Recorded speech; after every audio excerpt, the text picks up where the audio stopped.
அனைவருக்கும் வணக்கம். நான் விஜயா மனோகரன். இன்றைக்கு நீங்கள் பார்க்க போகிறது கோயில் புளியோதரை.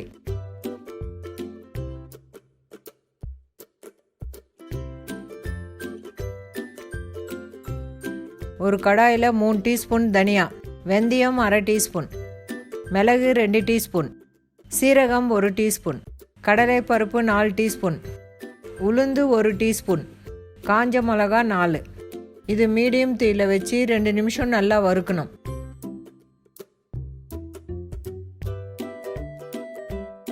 இப்போ வறுத்தாச்சு ஒரு பவுலில் போட்டு ஆற விடுங்க.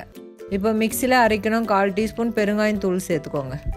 இந்த பதத்துக்கு புளியோதரை பொடியை அரைச்சிக்கணும். 100 ml எண்ணெய் சேர்த்துக்கோங்க. கடுகுளுத்தம்பருப்பு 2 டீஸ்பூன் சேர்த்துக்கோங்க. கடலைப்பருப்பு 4 டீஸ்பூன் சேர்த்துக்கோங்க. காஞ்ச மிளகா 3. இப்போ இதெல்லாம் ஒன்றா சேர்த்து நல்லா கலந்து விட்டுக்கோங்க.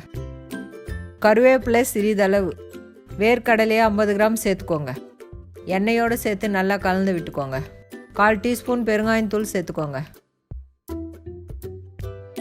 மஞ்சள் பொடி 1 டீஸ்பூன் சேர்த்துக்கோங்க.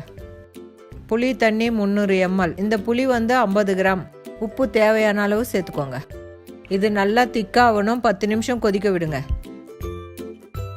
இப்போ அரைச்ச புளியோதரை பொடியை 2 டீஸ்பூன் சேர்த்துக்கோங்க. இந்த புளி தண்ணியோடு சேர்த்து நல்லா கலந்து விடுங்க. இது நல்லா திக்காயிடும். இப்போ புளி குழம்பு ரெடி ஆயிடுச்சு. இந்த சாதத்தில் 5 டீஸ்பூன் நல்லெண்ணெய் விடுங்க. இந்த புளி குழம்பு சாதத்தில் விட ஆரம்பிங்க. இந்த சாதத்தோடு சேர்த்து புளி குழம்பு ஊற்றி நல்லா கலந்து விடுங்க. மிக்சியில் அரைச்ச புளியோதரை பொடியை 4 டீஸ்பூன் சேர்த்துக்கோங்க. இப்போ சாதத்தை நல்லா கலந்து விட்டுக்கோங்க.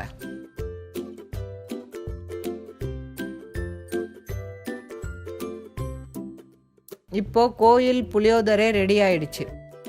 இது நீங்கள் கோயிலில் சாப்பிட்ட மாதிரியே அதே டேஸ்ட் இருக்கும். இந்த புளியோதரைக்கு புதினா சட்னி ரொம்ப நல்லாயிருக்கும். இது கூட பொகடா மசால் வடை ரொம்ப நல்லாயிருக்கும். இதை நீங்கள் கண்டிப்பாக வீட்டில் ட்ரை பண்ணி பாருங்கள். மீண்டும் சந்திப்போம். நன்றி, வணக்கம்.